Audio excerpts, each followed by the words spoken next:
put discussion next couple of sessions. I want to just share a few things with you, just briefly. The diaspora, you're going to hear us talk. We are raw. We are not politicians. We're not well coached. We're not well behaved sometimes. But you're here to provide some good information for us so that we can make better judgments. A lot of us don't have really good information. We get information from the internet. We don't have a lot of, and what we are told by our friends. What you hear about Kenya is our knowledge is limited. You are elected leaders, and we are here to listen to you and to engage you with this honest discussion for us. So I would like to give a shout out to our Kenaks. Please let me stand up. These people, these women, is a diaspora circle for women only. Within 2 years, they raised 80 million shillings and growing. They're growing very fast. And we're interested in what they're doing. And so engage them as you go out there. They're trying to invest in your counties. So there are several other people like that. So kudos to you. Thank you. Mr. Chairman, I think, would you like to raise the next panel, please? Yes, please. Thank you, Benson. Makofi tena. We are now diving into the issue that brought us today. We thank you, Your Excellency, for your patience. Those that are coming in, you have not missed a lot other than the introduction part, which will be available on this handbook as you come in. Now, we are going to rearrange our sitting here. The following people who will be leading the the second session now, and that's the role of the national and county government in enhancing investors' confidence. Let's put His Excellency Stanley Taras on the deck. Your Excellency, uko hapa tayari? Tarus. Makofi tafadhali. He will be the moderator. I have been selected to be the chair of the next session. I will have Her Excellency Madam Gilu to take over this one here. Or you probably can save your time and stay where you are. Let me have His Excellency the Ambassador. He's already seated. Has Senator Rose Yamuga arrived yet? She was okay, very good, ma'am. Karibu. Let us appreciate Senator Rose, who was Arias back at Santa Fe. Thank you, ma'am, for coming. Let us have the diaspora millennia rep, an attorney in this city, Maggie Ongele. Makofi tafadhali. These are some of the people who have done quite well in our communities, and we want to appreciate their knowledge and experience. Dr. Jean Joroge, are you here? There you go, I see you. Come over. At the end of this conversation, because you'll be involved, list down what you want to say. There will be some papers passing around. Sid and Saina will be in charge of that. If you want to raise a question, they will notice where you are. But we'll give quite an attentive ear as we wait for the panelists to discuss. And there are no print notes of what the discussion is. Yes, His Excellency Paul Chepkwony, is His Excellency, are you here? Please come forward. I missed that part. Let us appreciate Governor Paul Chepkwony, please. And there's a word you use, ma'am, Mufadhili. Muthibiti. Muthibiti Kiswahili ni ngumu. The controller of budget, ma'am Agnes Odhiambo, please come forward. Kuthibitisha ngeli ya ku na ka.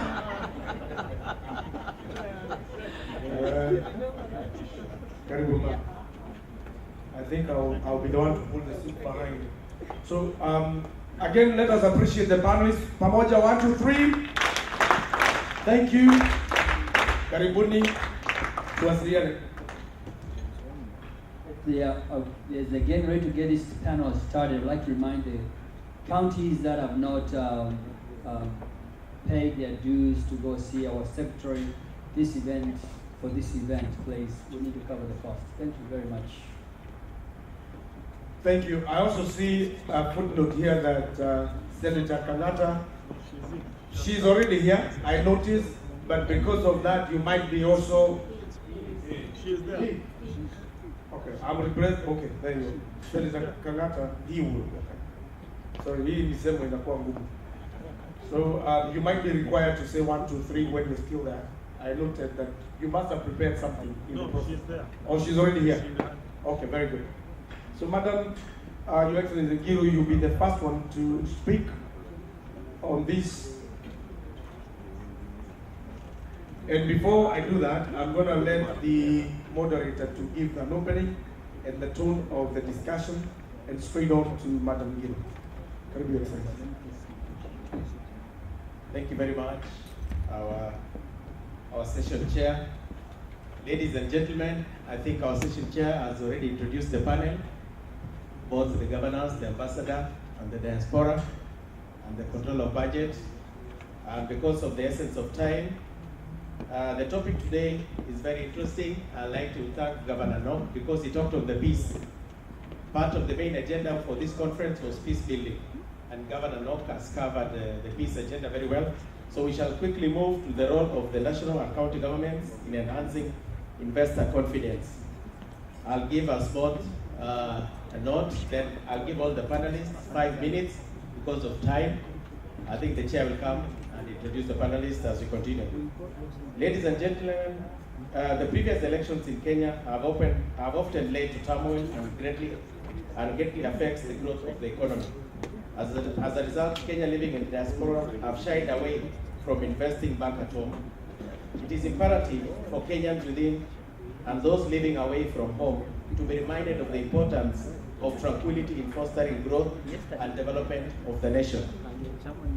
We felt the effect of lack of unity as Kenyans greatly last year during the elections.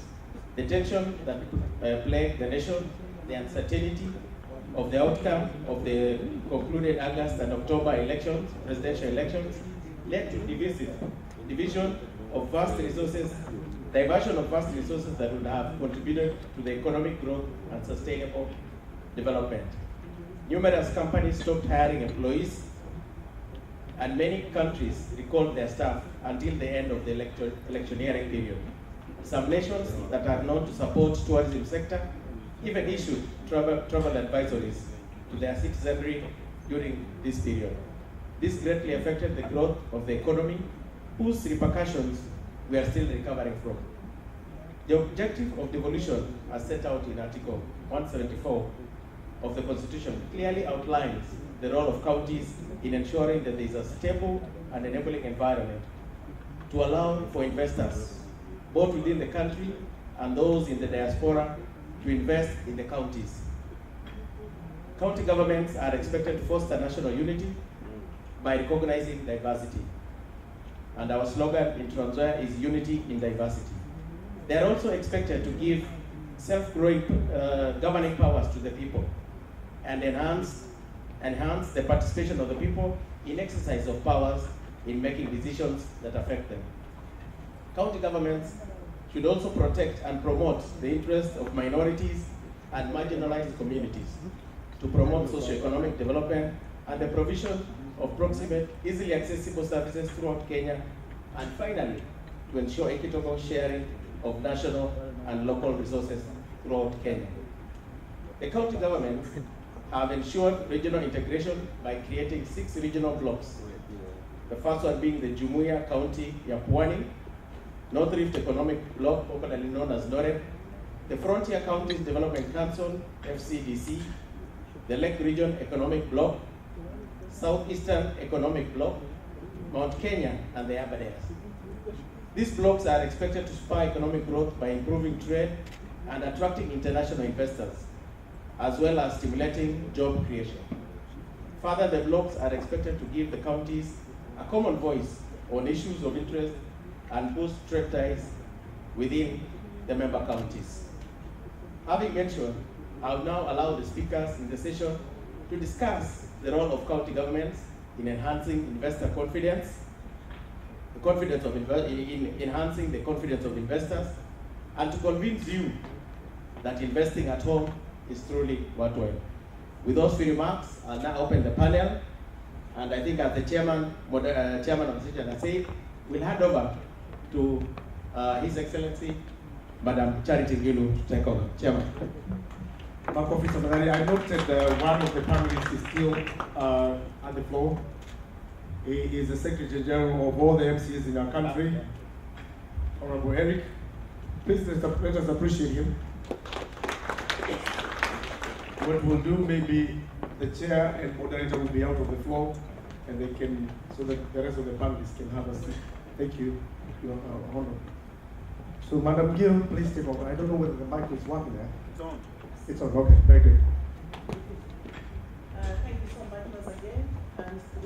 Chairman, Ambassador, and the Chair of the Council of Governors, and my colleagues, our sisters in the diaspora, our brothers, and our children who are here. We are very proud of you.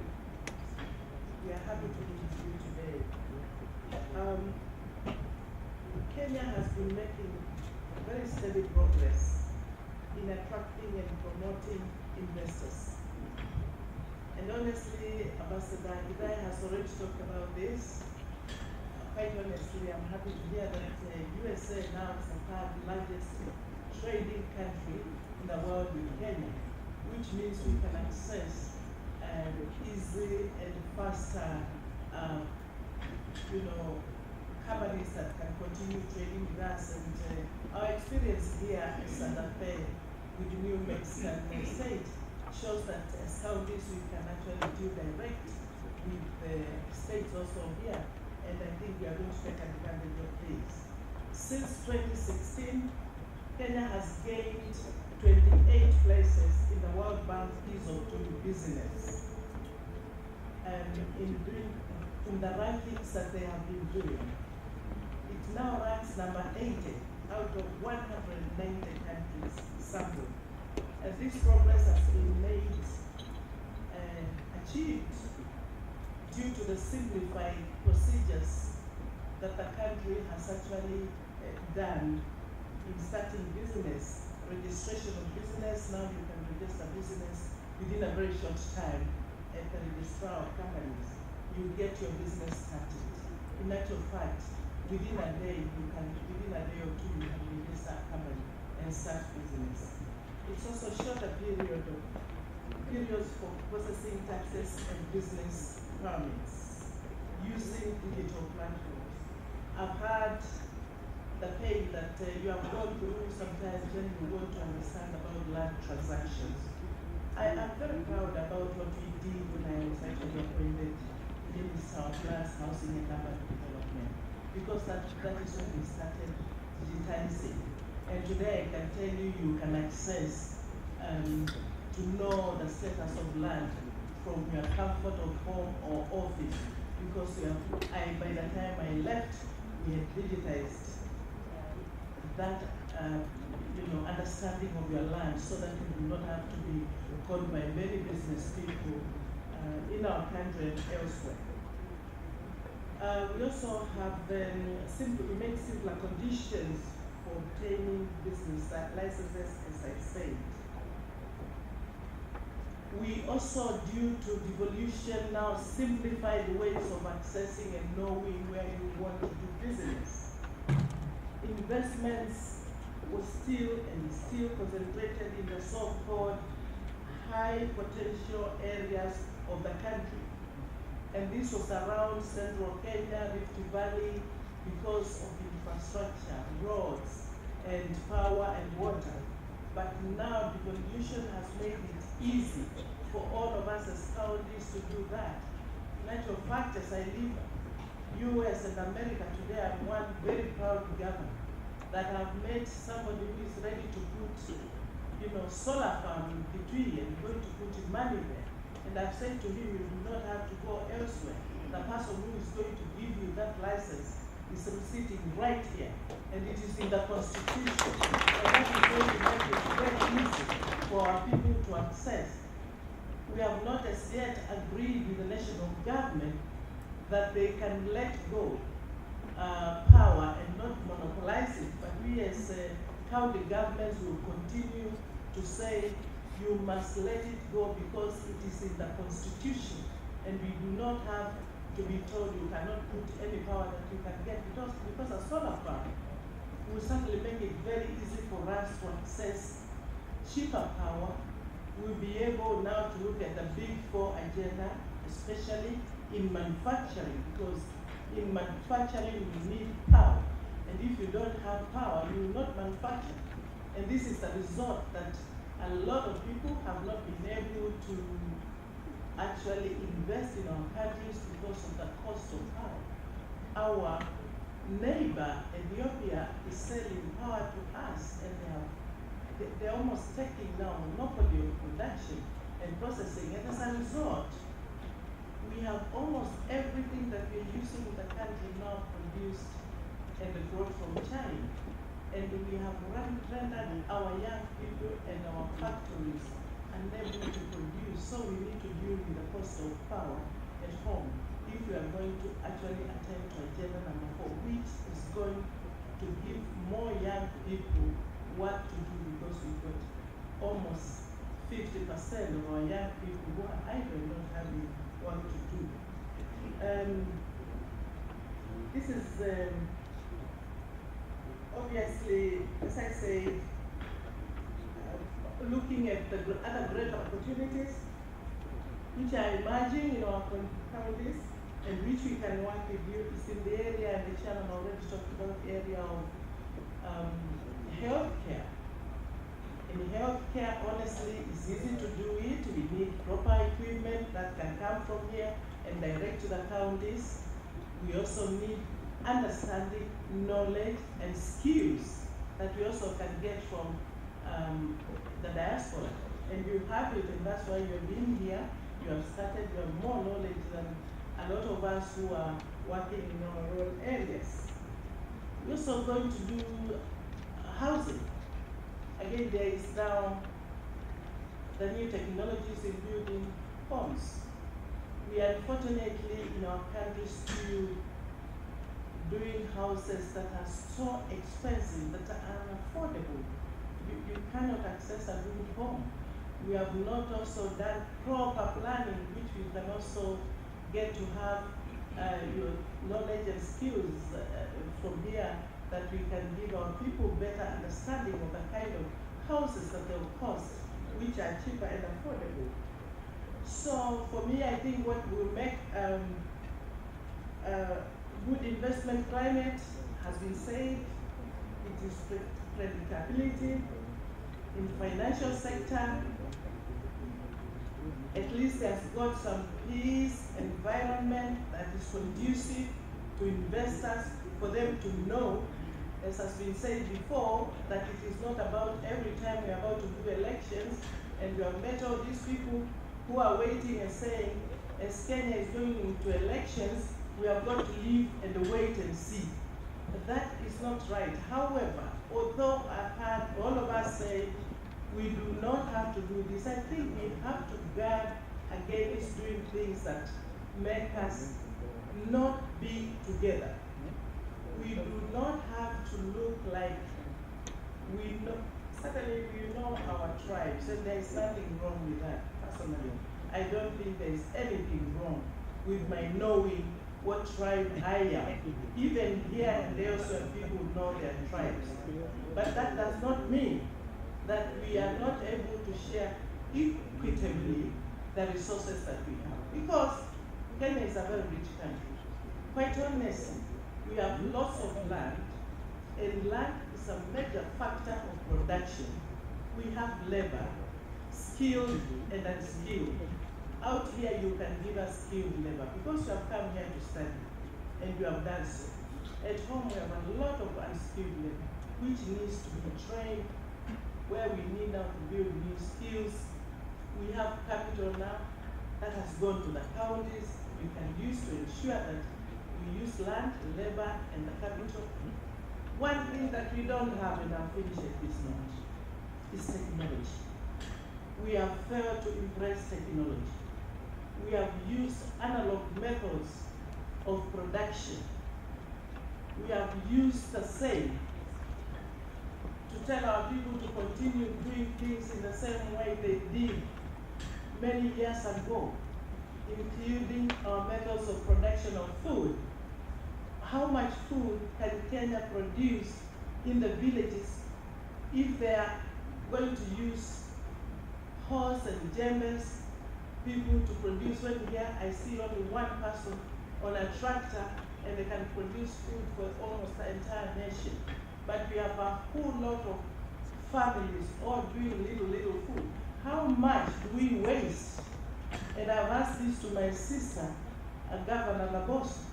When we see Rift Valley farmers producing so much food with a lot of difficulties, but wait for the time of harvesting. First, they harvest it, and they put it in what they call stacks to dry. It can be dried inside a day. It should be taken at the cereals inside a day. It can be offloaded within a day. But a farmer will keep their produce in the lorry for 3 weeks until the moisture content is so bad they've got to go and throw it away. So what is lacking? Technology and the leadership and the passion and the will to help the farmer to do what they have got to do to get moving. So for me, I think as we talk to all of you, this is a time that we need to come together so that we can say we can do things differently so that we can help our people. Women in the village have got to carry water long distances. Sure, I keep on saying that if it were men carrying water for long distances, the first thing that they'll sit and decide is how much money they'll put in water. But since they don't suffer that, water is so many issues.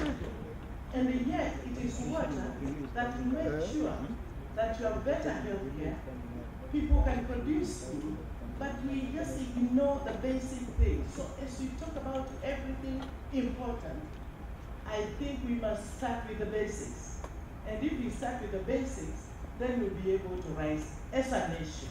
I thank you very much for listening to me.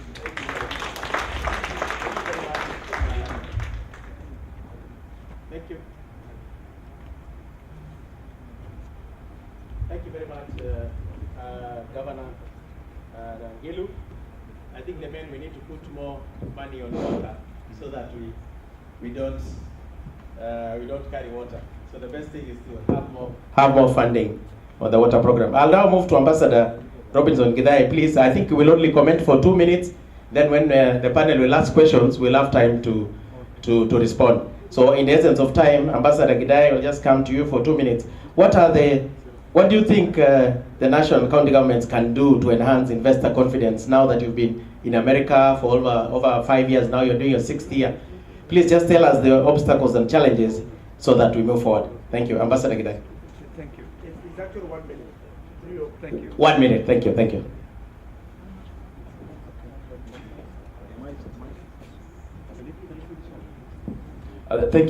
Thank you so much.